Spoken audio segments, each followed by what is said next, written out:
5 reasons, 5 simple reasons why I practice Sabbath keeping on the busiest day of the week. Yep, you heard me correct. I practice my Sabbath on the busiest day of the week while everybody is out doing their thing on Saturday. I have chosen to practice my Sabbath on that particular day. And you may be like, why would you do that? That is the busiest day after working all week that you get to do whatever you want to do. Why would you practice Sabbath keeping on that day? And that's what we're going to talk about in this video. My 5 reasons why I do that. So I'm Coach Natalie. I'm a minister, a nurse, an author, and the founder of Because of His Grace Ministries. And I am all about teaching you, the woman of faith, how to win at the game of life. That's what this station is about. That's what this video is about. And Sabbath keeping, my friend, will help you win at the game of life. So let me share with you my 5 reasons why I practice Sabbath keeping and why I do it on the busiest day of the week. So let's get started. Number 1. Oh no, let's do this backwards. Number 5. Oh, it doesn't matter if I go 1 through 5 or 5 through 1. So no, let me start. Number 1 reason, it's commanded. That's right. Sabbath keeping on the busiest day of the week is actually commanded in the scriptures. Let's turn to Exodus 20, verses 8 through 11. And this is when Moses is receiving the 10 commandments. So this is when the commandments were given to the Israelites, the set apart people of the Most High. And it's really important that we understand that keeping the Sabbath is part of the 10 commandments. So verse 8 in chapter 20, it says, remember the Sabbath day by keeping it holy. 6 days you shall labor and do all your work. But the 7th day is a Sabbath to Yahuwah your Elohim. On it you shall not do any work, neither you, nor your son, nor your daughter, nor your manservant or maidservant, nor your animals, nor the alien within your gates. For in 6 days Yahuwah made the heavens and the earth and the sea and all that is in them. But he rested on the 7th day. Therefore, Yahuwah blessed the Sabbath day and made it holy. So that's my number 1 reason, is that it is commanded. It was put in the 10 commandments, and it clearly says the 7th day. Make that day holy. Set that day apart. Make certain that you keep it. And it's you that has to rest and to worship, and anybody that you have management over. So if you got children at home, they practice Sabbath. If you are CEO of your own business, you should be closed on Saturday, right? Now, this is just me. It's just me speaking. Let me just make that clear. I'm sharing with you why I keep Sabbath, and I'm sharing with you why I keep it on the busiest day of the week. The number 1 reason is that it's commanded, and I just shared that in Exodus 20. And so the second reason is that it is a sign and wonder that you belong to the Most High. It's a sign that you are set apart by the Most High because you are living set apart differently than how the world lives. So Saturday is the busiest day of the week, but yet Yahuwah, the Most High, your God, he said, for you, you're his people, I want you to do things differently than the way the world does it. And there's a reason, because I want it to be a sign and a wonder of who you belong to, who the sustainer is of your life, who's the creator of your life, whose commandments that you're following. I want it to be a sign and a wonder between us and for everyone else to know that you belong to me. So where does that come from? That's Exodus 31. So we were in Exodus 20. Now let's go over to Exodus 31. And it is verses 12 through 17, where it says, then Yahuwah said to Moses, still talking to Moses about the 10 commandments, Say to the Israelites, you must observe my Sabbaths. Now there's more than one Sabbath. Interesting. This will be a sign between me and you for generations to come. So you may know that I am Yahuwah who makes you holy. Observe the Sabbath because it is holy to you. Anyone who desecrates it must be put to death. He was serious about his Sabbath. Whoever does any work on that day must be cut off from his people. Now I want to put a pin right there because it's really important to understand the context, okay? Because I know we're not putting anybody to death here. I know that. I do know that. But in this context, the Most High was building his people. And this was a nation of people that were going to live according to his laws, statutes, and commandments. They were going to be in their own land. They were going to run their own businesses. They were going to have everything for themselves to be sustainable. And they had laws that governed the way that they would live in that particular land. It's like living in the state of Texas. There are laws that people that live in Texas has to follow, just like there are laws and people who live in Michigan that they have to follow. This is what the Most High was saying to his people. You are going into this promised land and you are going to live according to my laws. Everybody who lives in it. That's why the scripture in Exodus 20 said, even the aliens, meaning that even those non-Israelite people, they were going to follow the Sabbaths. They were going to follow the law, statutes, and commandments because you are a set apart people living according to the law. Now, if you don't follow the law, the Most High was not going to allow you to corrupt his people. Judgment was pretty fierce. You got to get rid of them. They got to go. That's why he said they must be put to death. They got to go because he was serious about his people being holy, set apart, and committed to living his way. Wow, that's deep. That's a commitment that he had for his people because he knew that if someone came in and started to change them, they would be corrupted, that they would go astray. Didn't he know us well? Yes, he did. And so that's why it says that in verse 14. So let me continue. Verse 15. For 6 days work is to be done, but the seventh day is a Sabbath of rest, holy to Yahuwah. Whoever does any work on the Sabbath day must be put to death. See, he repeats it twice because it's important. Verse 16. The Israelites are to observe the Sabbath, celebrating it for the generations to come as a lasting covenant. So anyone who says that you no longer have to practice Sabbath has missed this scripture, that a lasting covenant means lasting. It means forever. It means from now on. And we're going to see that as we move over to what Yeshua did. It says 17, here it is. It will be a sign between me, Yahuwah, and the Israelites forever. It's a sign forever. And for in 6 days, Yahuwah made the heavens and the earth. And on the seventh day, he abstained from work and rested. Whew, that's reason enough to put the seventh day aside because Yahuwah did it. We're made in his image. He is our Father. It is a covenant forever. It's a sign that we belong to him, right? You get married, you put on a ring. That's a symbol that you belong to somebody, right? You join some organization, you get some password. I don't know what I'm making up, something, but you know what I mean. It's a symbol. It's a sign that you belong to the Most High. That's important. And it's also a sign that you're committed to him. At least that is what it is for me. Once I understood that Saturday, the busiest day of the week, is the day that he commanded, I started to align my life with that because I want to align my life with his word.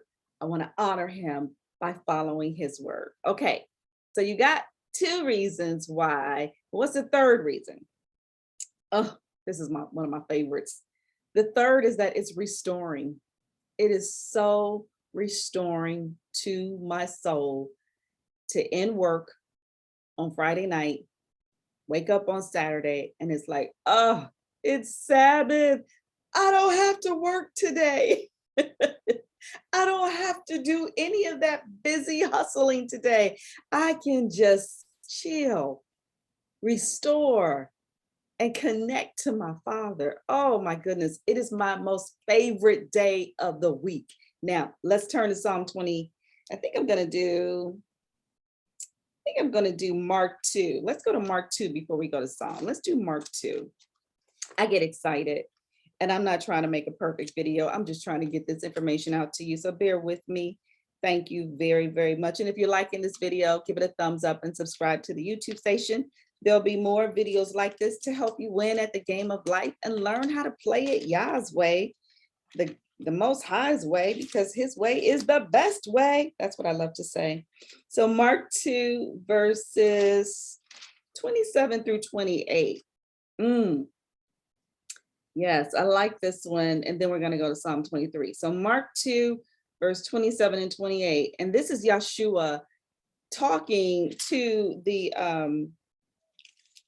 is it the Pharisees? Yes, the Pharisees. They were criticizing them because him and his disciples were trying to eat on Sabbath. Like, go figure, why would you try to eat, right?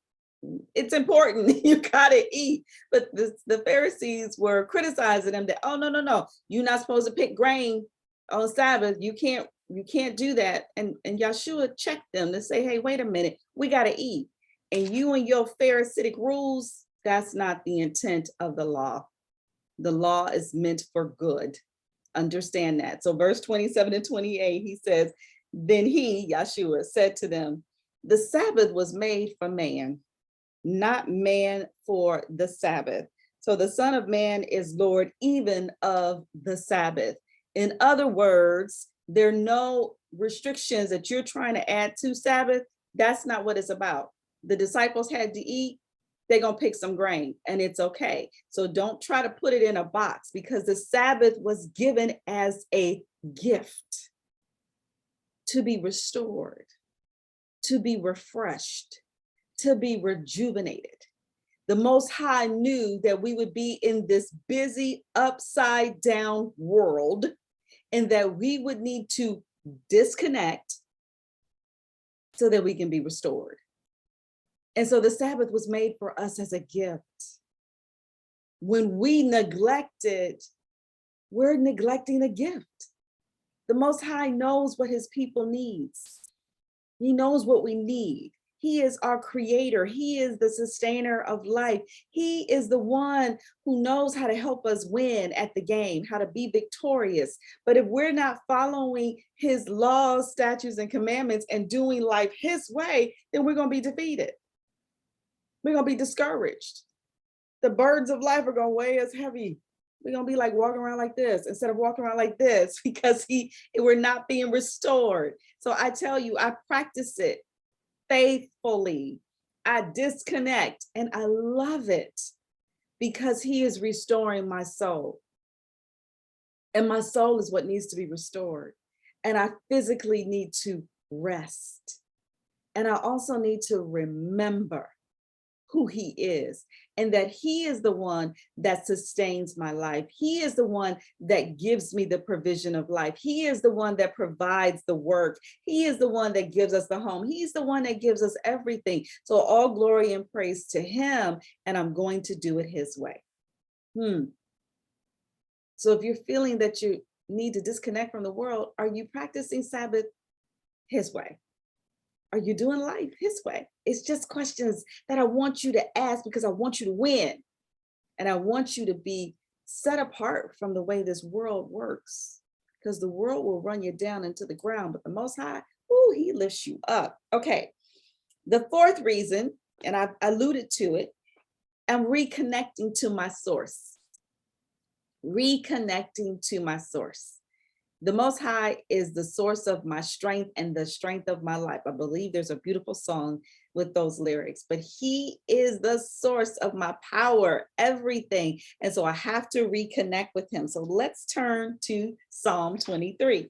That's where we're going to bring in Psalm 23, or the 23rd Psalm, as we call it. In verse 1 and 2, it says, I'm going to read verse 1. Yeah, 1 and 2. Yahuwah is my shepherd, I shall not be in want.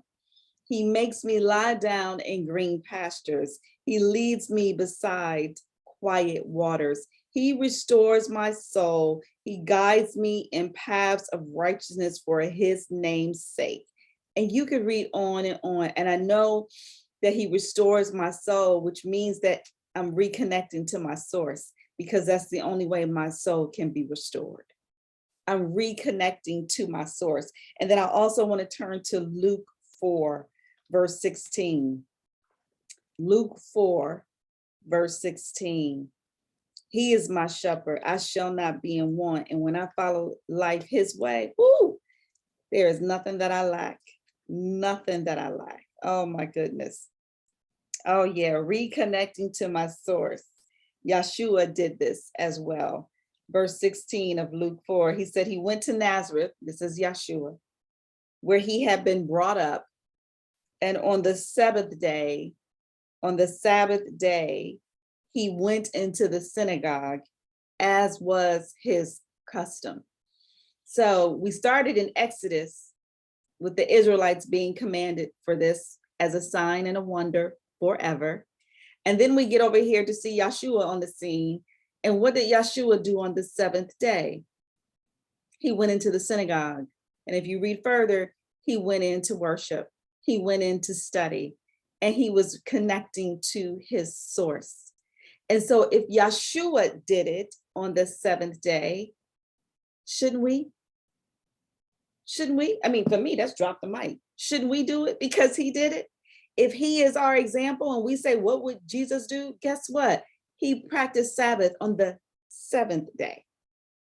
Not the first day, but the seventh day. So these are my top 4 reasons why I celebrate or practice Sabbath keeping on the busiest day of the week. Number 1, he commanded it. Number 2, it's a sign and a wonder set apart that we belong to him. Number 3, it's restoring to my soul. Hallelujah. It's allowing me to reconnect. It's allowing me to disconnect to reconnect. And then that's number 4, reconnecting to my source. And Yeshua did it, so why wouldn't I? So then what's the 5th reason? I love the 5th reason. I love the 5th reason because it supersedes the other 4. It's really funny. It's really funny. The scriptures say that he will give you exceedingly and abundantly above all that you could ask or imagine when you follow him, right? I want you to remember that. Exceedingly and abundantly above all that you could ask or imagine when you do life his way. So the 5th reason is really funny to me. It's really funny to me because it's a bonus. It is a bonus that I did not expect when I start to practice Sabbath faithfully. And that is Sunday is a bonus day. It's hilarious because the whole world celebrates their Sabbath on Sunday. So that means I get an extra day of rest because I don't have to go to work. Most people are relaxing after they go to church on Sunday, they're relaxing. So I get a bonus day. I have obeyed him by practicing it on the busiest day that the world is following it, on the 7th day, Saturday. But then I wake up on Sunday and it's like, oh, it's another day of rest for me because everybody else is busy doing their going to church thing or whatever. And it's almost another Sabbath day. Wow. I get 2 days to rest, to reflect, to connect, to prepare before I go into my busy work week. I love it because because I'm being obedient to him, he's like, guess what? Here's a bonus day.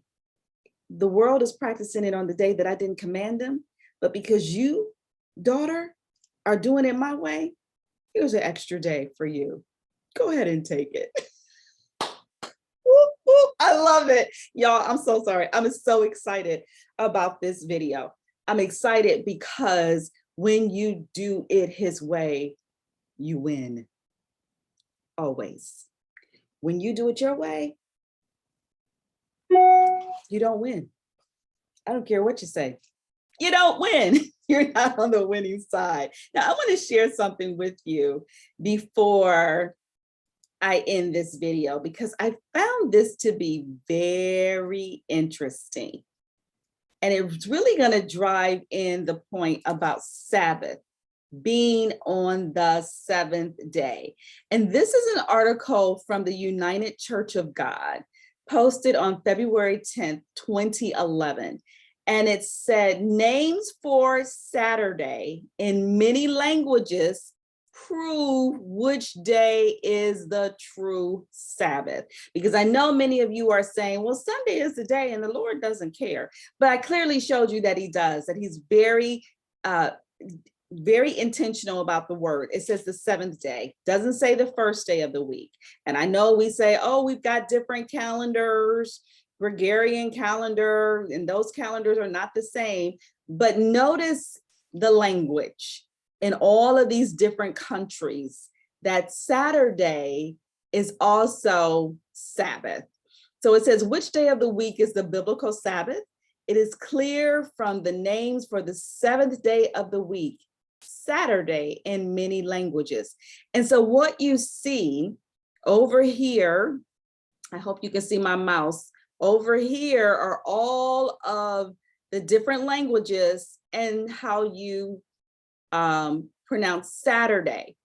And it's all related to Sabbath. It says, which day of the week is a biblical Sabbath?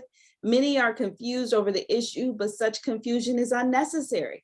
Not only is the answer plain from history and the Bible, it is also clear from the names for the seventh day of the week, Saturday, in many languages. For example, the Spanish word for the seventh day of the week, Saturday, is sábado, the same word for Sabbath. And I probably didn't say that correctly. I'm not fluent in Spanish, so forgive me. It says, in fact, in more than 100 ancient and modern languages, the seventh day of the week was named Sabbath or its equivalent. And so then you scroll down and it says, such widespread use of the forms of the word Sabbath for the seventh day of the week, Saturday, is clear evidence that speakers of these languages understood which day is the Sabbath. They got it. Why can't we get it? And so then it says, likewise, this is important, the fact that in no language do we see Sabbath similarly linked with Sunday, the first day of the week, is an obvious confirmation that this day never was considered the biblical Sabbath until later religious leaders tried to substitute Sunday for the true Sabbath day. So look at these different languages and how they all have that root word or something equivalent to Sabbath. That for me was like, wow, it's right, hidden in plain sight, hidden in plain sight. So why do we have a problem with choosing to practice Sabbath on the busiest day of the week? It's the day that the Most High selected, which is why it's the busiest day of the week. If you understand that this world is controlled by Hasatan, Satan, the devil, then of course, the day that the Most High set aside would be the busiest day of the week, because he does just the opposite of what the Most High desires for his people. And there's a reason why we're anxious and burnt out and stressed, and life doesn't always work out, because we're trying to do it our way. So I practice Sabbath because it's commanded. I practice Sabbath because it's a sign and a wonder between me and my Father.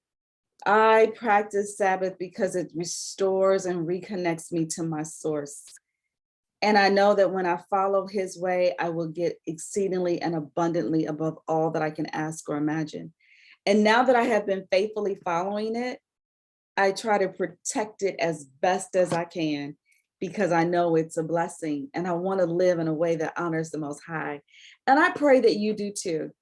And just give it some thought that maybe Sunday is your day of worship, but it's not your Sabbath. And if you go to church on Sunday and that's the day that you fellowship with the Most High's people, according to however you worship, continue to do that.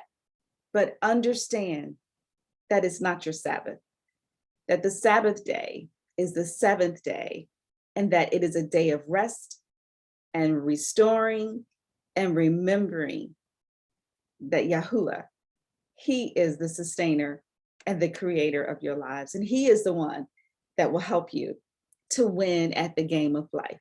So I pray that this video encourages you and blesses you. And the next video is connected to this one, where I'm going to talk about, oh my gosh, how do I even start practicing Sabbath? Because it's only been 2 years for me that I've been faithfully, and I'm so happy, faithfully practicing Sabbath. So if you want to know how I got started, watch the next video. Be blessed.